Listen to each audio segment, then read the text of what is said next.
After Thursday's telephonic conversation between US President Donald Trump and Russian President Vladimir Putin, Ukrainian President Zelensky is set to meet Trump at the White House today. The high-level talks will focus on Ukraine's defense and energy needs amid the ongoing war with Russia. Key agenda items include advanced air defense systems and long-range Tomahawk missiles, which could allow Ukraine to strike deep inside Russian territory. The leaders will also discuss Ukraine's strategic offensive plans and ways to intensify sanctions on Russia. Ahead of the meeting, Zelensky stated, "We already prepared our part of the homework, both the military component and the economic one. The agenda with President Trump is very substantive." The talks are seen as a key step in ongoing bilateral negotiations between the US and Ukraine.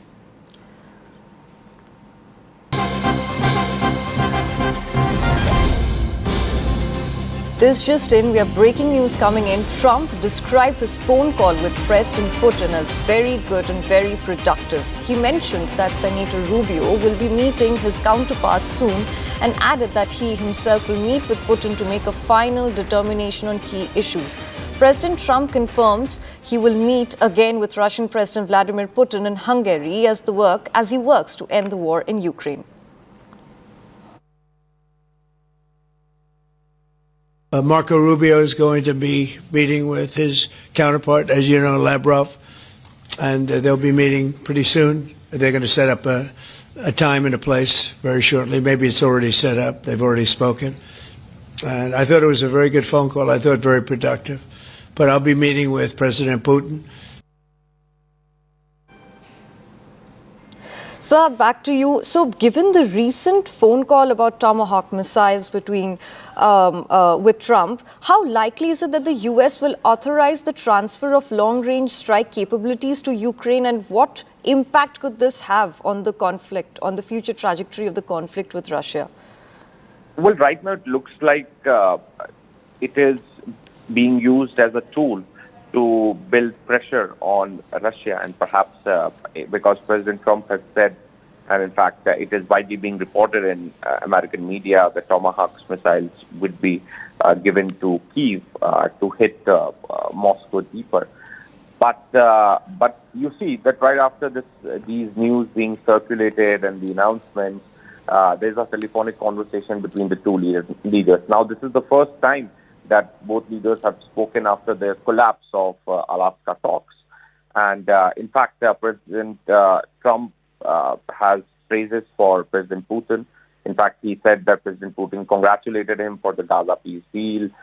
He said that both of them discussed trade once this war will end. He in fact also said that Marco Rubio will be leading the American delegation. And both leaders, both him and President Putin, could meet in Budapest, Hungary. Now, there's also a change which I'm seeing at this point in time.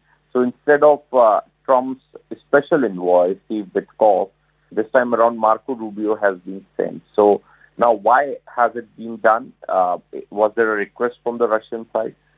Because Steve Witkoff visited Moscow multiple times to set up this Alaska summit, but nothing happened. Perhaps there were tall announcements made that there is going to be a trilateral format meeting, etc., etc.